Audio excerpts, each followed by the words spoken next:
There is no law, and to date, nobody has been able to show that there is a law for the average American citizen working day in and day out to pay an income tax. But We the People Foundation for Constitutional Education put a full-page ad in the USA Today on July 7, 2000. And within the body of that ad was a $50,000 challenge for anyone that could show the law. And to me, $50,000 is a lot of money. So I went after that and did the research based on the fact that I thought, let's put this baby to bed. I'm hearing all these rumors. I'm going to kill two birds with one stone. I'll answer these people's questions that are asking me, and then I'll win this $50,000. And, based on the research that I did throughout the year 2000 and that I'm still doing, I have not found that law. I've asked Congress, we've asked a lot of people in the IRS commissioners, helpers. They can't answer, because if they answer, the American people are going to know that this whole thing is a fraud. There is no law that requires the average American worker in the private sector to pay a direct, unapportioned tax on their labor and compensation for services. There is no law. I really expected that, of course, there's a law that you can point to in the law book, the code that requires you to file a tax return. Of course there is. Maybe I don't know what it is right then as he was speaking to me, but sure. So naively, I agreed to go off and research it and get back to him. 3.5 months later, I was at that point where I couldn't find the statute that clearly made a person liable, at least not me and most people I know, and I had no choice in my mind except to resign. I had to leave the IRS because I presented evidence that I had accumulated indicating that the agency was violating the law and violating people's rights.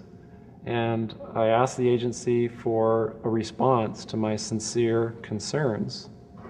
And the answer I got was that they would not respond to my concerns and that they would provide me with the paperwork necessary to tender my resignation. You can look through the statutes and look for the law that requires you to pay. And when you do that, you can't identify a law that requires the average person in America who earns a wage and works in private business to pay an income tax. American citizens, along with the foundation, have been asking the IRS to specifically provide them with the underlying legal foundation upon which they administer and enforce the personal income tax laws in our country. At the national level, when people would attempt to contact somebody of a much higher authority, say the commissioner, same kind of thing. They would get answers that were in effect non-answers. You have to understand that an agency which will unlawfully impose a tax that doesn't exist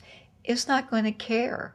If we, the people, don't know what our rights are, they're not going to tell us. If Americans just learned that the IRS was actually knowingly deceiving them, that would be enough for them to rise up and put a stop to it. 100% of what is collected is absorbed solely by interest on the federal debt. All individual income tax revenues are gone before 1 nickel is spent on the services taxpayers expect from government. People have been told, that you need this income tax system to fund government, which is absolutely ridiculous. My question is, well, if that's true, how did we fund government from 1776 to 1913? The main purpose of the income tax is not to raise revenue, but to redistribute wealth and to control society. A lot of people might say, well, gee, if there wasn't an income tax, what would happen to education? They don't understand that education is paid for the most part, out of state and local taxes, your property tax. People might say, well, how are we going to build and maintain our highways? If there's no money coming into the government, we need our highways. There is a tax on every gallon of gasoline that people buy. Proceeds from the income tax do not pay for highway construction. I believe that in both spirit and substance, our tax system has come to be un-American. Death and taxes may be inevitable, but unjust taxes are not. This small booklet includes the Constitution of the United States, the Bill of Rights, the Declaration of Independence. This is a document that every citizen should read. It's a document which freed an entire nation. This is the Internal Revenue Code, and this document, and the unlawful application of this document by the Internal Revenue Service has enslaved the nation that this document attempted to free.